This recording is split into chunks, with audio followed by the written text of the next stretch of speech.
আজকে আমরা একটা বেশ ইন্টারেস্টিং বইয়ের সারাংশ নিয়ে কথা বলবো।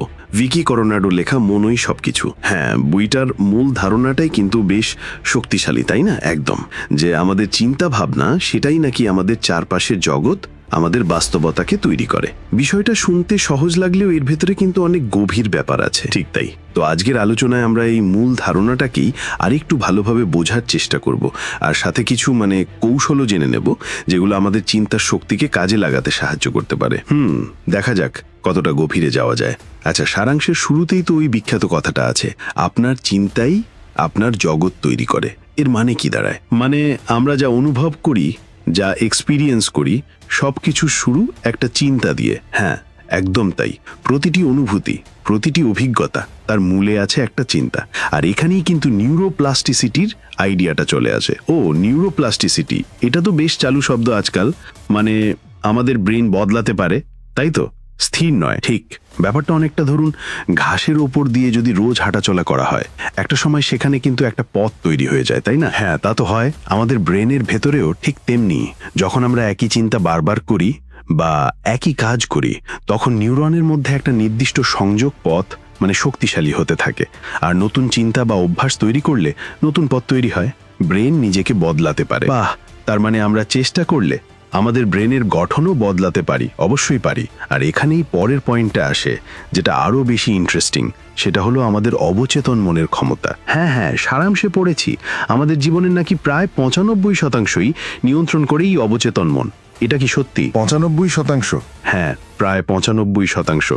ভাবুন একবার, আমাদের দৈনন্দিন সিদ্ধান্ত, প্রতিক্রিয়া, অভ্যাসের বেশিরভাগই কিন্তু আসেই অবচেতন স্তর থেকে।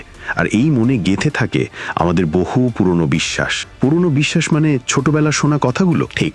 ছোটবেলায় বাবা মা, শিক্ষক, বন্ধু, সমাজ, এদের কাছ থেকে আমরা যা শুনি, যা দেখি, সেগুলো ফিল্টার ছাড়াই আমাদের অবচেতন মনে ঢুকে পড়ে। যেমন ধরুন, কেউ হয়তো বারবার শুনেছে তুমি এটা পারবে না, বা তুমি যথেষ্ট ভালো নও। ওহ, এই কথাগুলো তখন মনের গভীরে একটা বিশ্বাসের মতো গেঁথে যায়। আর বড় হয়েও আমরা হয়তো সচেতনভাবে বুঝতে পারি না, কিন্তু ওই পুরনো বিশ্বাসটাই আমাদের আটকে রাখে। অজান্তে আমরা নিজেদের সীমাবদ্ধ করে ফেলি। তাহলে তো এটা একটা বড় সমস্যা। এই পুরনো প্রোগ্রামিং কি বদলানো যায়? হ্যাঁ, এখানেই আসার আলো। সারাংশটিতে অবচেতন মনকে রিপ্রোগ্রাম করার বা নতুন করে সাজানোর কথা বলা হয়েছে। এর জন্য দুটো খুব শক্তিশালী পদ্ধতির কথা বলা আছে। কি সেগুলো? একটা হলো অ্যাফার্মেশন, মানে ইতিবাচক শকতগীত। অ্যাফার্মেশন, আচ্ছা, মানে নিজেকে ভালো ভালো কথা বলা। হ্যাঁ, তবে শুধু একবার বললেই হবে না। যে নতুন বিশ্বাসটা আপনি তৈরি করতে চান, সেটাকে বর্তমানকালে ইতিবাচক ভাষায় বারবার বলা। যেমন আমি আত্মবিশ্বাসী বা আমি সফল হতে সক্ষম। এটা নিয়মিত করলে ধীরে ধীরে অবচেতন মন এই নতুন বার্তাটা গ্রহণ করতে শুরু করে। ইন্টারেস্টিং। আর দ্বিতীয়টা হলো ভিজুয়ালাইজেশন, মানে কল্পনা করা। কল্পনা, হ্যাঁ, আপনি যা হতে চান বা যা পেতে চান, সেটাকে মনে মনে খুব স্পষ্টভাবে দেখা। শুধু দেখা নয়, অনুভব করা, যেন সেটা এখনই ঘটছে। ধরুন, আপনি একটা নতুন চাকরি চান, তাহলে মনে মনে কল্পনা করুন যে আপনি সেই চাকরিটা করছেন। কেমন লাগছে আপনার, সেখানকার পরিবেশ কেমন। এই পুরো ছবিটা যত স্পষ্টভাবে কল্পনা করবেন, তত অবচেতন মনে এর প্রভাব পড়বে। আচ্ছা, তার মানে অ্যাফার্মেশন আর ভিজুয়ালাইজেশন দিয়ে পুরনো নেগেটিভ প্রোগ্রামিং বদলানো সম্ভব। হ্যাঁ, সম্ভব। এগুলো আসলে অবচেতন মনের ভাষা। এই দুটো পদ্ধতি ব্যবহার করে আমরা পুরনো ধারণার বদলে নতুন শক্তিশালী ধারণা স্থাপন করতে পারি। এই অবচেতন মনের ব্যাপারটা বোঝার পর নিজের সম্পর্কে সচেতন হওয়াটা তো আরো জরুরি মনে হচ্ছে। একদম। পরিবর্তনের প্রথম ধাপই হলো আত্মসচেতনতা। নিজের ভেতরের কথাবার্তা, মানে ওই যে ইনার ডায়ালগ, সেটার দিকে খেয়াল রাখাটা ভীষণ জরুরি। ইনার ডায়ালগ মানে আমি নিজের সাথে মনে মনে কি কথা বলছি সেটা। হ্যাঁ, আমরা কি সারাক্ষণ নিজের সমালোচনা করছি, নাকি নিজেকে উৎসাহ দিচ্ছি? আমরা কি নিজেদের সেরা বন্ধু, নাকি সবচেয়ে বড় শত্রু? এই ভেতরের শটটা আমাদের মুড, আমাদের আত্মবিশ্বাস, আমাদের কাজের ওপর বিরাট প্রভাব ফেলে। এটা তো ঠিক, কিন্তু সবসময় কি খেয়াল থাকে যে মনে মনে কি চলছে? সবসময় হয়তো থাকে না। আর এখানেই সারাংশে একটা খুব সহজ কিন্তু কাজের কৌশলের কথা বলা হয়েছে, থট জার্নালিং। মানে চিন্তাগুলো লিখে রাখা? প্রতিদিন নিয়ম করে কয়েক মিনিট সময় নিয়ে নিজের মনে যে চিন্তাগুলো আসছে, ভালো মন্দ যাই হোক, সেগুলো শুধু লিখে ফেলা, কোনো বিচার না করে। এতে লাভ কি হবে? লাভটা হলো, লিখতে গিয়ে আপনি নিজের চিন্তার একটা প্যাটার্ন ধরতে পারবেন। দেখবেন হয়তো একই নেগেটিভ চিন্তা বারবার আসছে, বা কোনো নির্দিষ্ট পরিস্থিতিতে আপনার মনে একই রকম প্রতিক্রিয়া হচ্ছে। এই প্যাটার্নটা একবার ধরতে পারলেই সেটাকে বদলানোর সুযোগ তৈরি হয়, সচেতনতা বাড়ে। বাহ, এটা তো বেশ কাজের কৌশল মনে হচ্ছে, করা যেতেই পারে অবশ্যই। আর এই আত্মসচেতনতার সাথেই কিন্তু জুড়ে আছে আরেকটা গুরুত্বপূর্ণ বিষয়, আমাদের ইনার ল্যাঙ্গুয়েজ। মানে আমরা নিজের সাথে কোন ভাষায় কথা বলছি, ভেতরের ভাষা। এটা কিভাবে প্রভাব ফেলে? শব্দের কিন্তু সাংঘাতিক শক্তি, বুঝলেন? আমরা নিজেদের যা বলি, আমাদের মন কিন্তু সেটাই বিশ্বাস করতে শুরু করে। যেমন ধরুন, আপনি কোনো নতুন কাজ শুরু করতে গিয়ে ভাবলেন বা বললেন, আমি এটা পারবো না। এই কথাটা আপনার মনের মধ্যে একটা বাধার দেয়াল তুলে দেয়। আপনার চেষ্টা করার আগেই আপনি হাল ছাড়ে দিচ্ছেন। তা তো ঠিক, কিন্তু ওই একই পরিস্থিতিতে যদি আপনি বলেন, এটা আমার কাছে নতুন, আমি শিখছি, বা আমি চেষ্টা করছি, অথবা আমি প্রতিদিন একটু একটু করে ভালো করছি, তাহলে ব্যাপারটা পুরো বদলে যায়। এই কথাগুলো মনের মধ্যে সম্ভাবনার দরজা খুলে দেয়, চেষ্টা করার উৎসাহ জাগায়। ভাষা বদলালে আপনার ভেতরের অনুভূতি, আপনার মোটিভেশন সবই বদলাতে শুরু করে। এটা আসলে নিজের সাথে একটা পজিটিভ সম্পর্ক তৈরি করার মতো। তার মানে আমি পারি নার বদলে আমি চেষ্টা করছি বা আমি শিখছি বলাটা অনেক বেশি শক্তিশালী, অনেক বেশি। কারণ দ্বিতীয় ধরনের ভাষাটা গ্রোথ মাইন্ডসেট তৈরি করে, আর প্রথমটা ফিক্সড মাইন্ডসেট। আমরা নিজেদের যা বলি সেটাই আমাদের বাস্তবতা হয়ে ওঠে ধীরে ধীরে। দারুণ পয়েন্ট। ভাষার এই শক্তিটা নিয়ে হয়তো আমরা অতটা ভাবিই না। আচ্ছা, এরপর সারাংশে ফোকাস বা মনোযোগের ক্ষমতার কথাও বলা হয়েছে। ওই যে রেটিকিউলার অ্যাক্টিভেটিং সিস্টেম বা আরএস এর কথা, ব্যাপারটা একটু খুলে বলবেন? হ্যাঁ, আরএস এটা আমাদের ব্রেনের একটা খুব ইন্টারেস্টিং অংশ। একে বলতে পারেন ব্রেনের নিজস্ব ফিল্টার বা গেটকিপার। ফিল্টার কি ফিল্টার করে? আমাদের চারপাশে তো প্রতি মুহূর্তে কোটি কোটি তথ্য আসছে, তাই না? শব্দ, দৃশ্য, গন্ধ, সবকিছু। আরএস এর কাজ হলো এর মধ্যে থেকে আমাদের জন্য কোনটা গুরুত্বপূর্ণ সেটাকে ছেঁকে আলাদা করা, আর বাকিগুলোকে ইগনোর করা। আচ্ছা, কিন্তু কোনটা গুরুত্বপূর্ণ সেটা আরএস কি ভালো বোঝে? আমরা সচেতনভাবে বা অবচেতনভাবে যে বিষয়ে মনোযোগ দিই, যেটাকে আমাদের কাছে গুরুত্বপূর্ণ মনে হয়, আরএস মূলত সেই সম্পর্কিত তথ্যগুলোকেই আমাদের সামনে তুলে ধরে। একটা উদাহরণ দিলে ভালো হয়। ধরুন, আপনি একটা লাল রঙের গাড়ি কিনবেন বলে ঠিক করলেন। যেই মুহূর্তে আপনি এই সিদ্ধান্তটা নিলেন, দেখবেন হঠাৎ করে রাস্তায় আপনার চোখে শুধু লাল গাড়ি পড়ছে। আগে হয়তো ওগুলো ছিল, কিন্তু আপনি খেয়াল করেননি। হ্যাঁ, এরকম তো হয়। এটাই আরএস এর কাজ।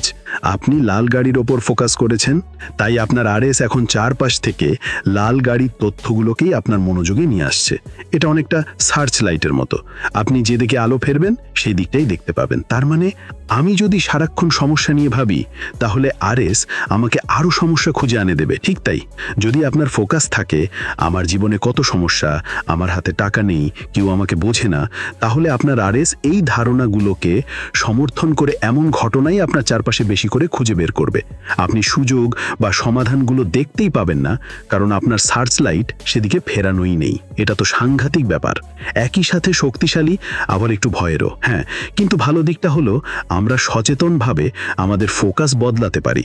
যদি আমরা সমস্যার বদলে সমাধানের দিকে মনোযোগ দিই, অভাবের বদলে প্রাচুর্যের দিকে তাকাই, বাধার বদলে সম্ভাবনার দিকে ফোকাস করি, তাহলে আরএস সেই জিনিসগুলোকেই আমাদের সামনে বেশি করে আনবে। একদম। সুযোগ হয়তো সবসময় থাকে, কিন্তু আমরা সেটা দেখতে পাই তখনই যখন আমরা সেটা খুঁজি বা সেটার দিকে মনোযোগ দিই। তাই মনোযোগ কোন দিকে রাখছি সে ব্যাপারে সচেতন হওয়াটা ভীষণ জরুরি। এটা অনেকটা নিজের হাতে স্টিয়ারিং রাখার মতো। বোঝা গেল? মনোযোগের এই শক্তিটাকে কাজে লাগাতে হবে। ঠিক। আর এই সব কিছুর সাথেই জুড়ে আছে মানসিক সুস্থতার ব্যাপারটা। আমরা যেমন শরীরের যত্ন নিই, ঠিকঠাক খাই, ব্যায়াম করি, তেমনি মনের যত্ন নেওয়াটাও কিন্তু ততটাই জরুরি।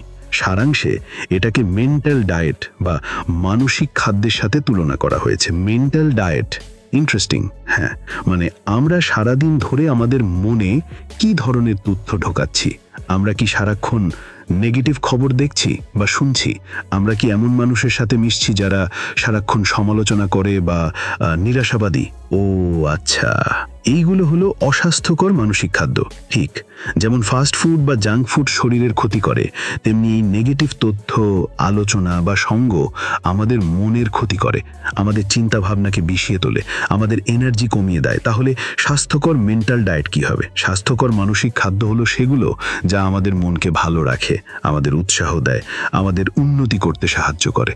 যেমন ভালো বই পড়া, পজিটিভ আলোচনা শোনা, যারা আপনাকে সাপোর্ট করে তাদের সাথে মেশা, আর অবশ্যই প্রতিদিন কিছু মানসিক অভ্যাস করে তোলা। কি ধরনের মানসিক অভ্যাস? যেমন ধরুন, সকালে ঘুম থেকে উঠে কয়েক মিনিট সময় নিয়ে ভাবা যে আজকের দিনে কি কি ভালো জিনিস ঘটতে পারে, নিজের লক্ষ্যগুলো স্পষ্টভাবে কল্পনা করা, দিনের শেষে অন্তত 3টি জিনিসের জন্য কৃতজ্ঞতা প্রকাশ করা যা আপনার জীবনে আছে। এগুলো খুব ছোট ছোট জিনিস, কিন্তু নিয়মিত করলে মনের ওপর এর বিরাট পজিটিভ প্রভাব পড়ে। দিনের শুরুটাই বদলে যায়। বাহ, মানে শারীরিক ব্যায়ামের মতো মানসিক ব্যায়ামও জরুরি? খুবই জরুরি। মনটাকে সুস্থ, সবল আর পজিটিভ রাখাটা একটা সচেতন প্রয়াস, এটা আপনা আপনি হয় না। তাহলে সব মিলিয়ে যা বুঝলাম, এই বইয়ের মূল বার্তাটা হলো আমরা আসলে আমাদের চিন্তার দাস নই। আমরা চাইলেই এই চিন্তাকে নিয়ন্ত্রণ করতে পারি, বদলাতে পারি। একদম, আমরা পরিস্থিতির শিকার নই, বরং আমরা আমাদের অভিজ্ঞতার স্রষ্টা হতে পারি। আমরা সচেতনভাবে নতুন চিন্তা, নতুন বিশ্বাস, নতুন অভ্যেসও বেছে নিতে পারি। আর তার মাধ্যমে শুধু আমাদের ভেতরের জগৎ নয়, বাইরের জগৎকেও প্রভাবিত করতে পারি। আমরাই চালকের আসনে বসতে পারি। এটা কিন্তু বিরাট একটা উপলব্ধি। মানে ক্ষমতাটা আসলে আমাদের হাতেই আছে? হ্যাঁ, ক্ষমতাটা আমাদের মনের ভেতরেই আছে, শুধু সেটাকে চিনে নিয়ে ব্যবহার করতে হবে। তাহলে আজকের আলোচনা থেকে যদি কয়েকটা মূল বিষয় আমরা আবার মনে করি: প্রথমত, আমাদের চিন্তাই আমাদের বাস্তবতা তৈরি করে। দ্বিতীয়ত, অবচেতন মন আমাদের জীবনের বেশিরভাগটাই নিয়ন্ত্রণ করলেও অ্যাফার্মেশন বা ভিজুয়ালাইজেশনের মাধ্যমে তাকে রিপ্রোগ্রাম করা সম্ভব। ঠিক।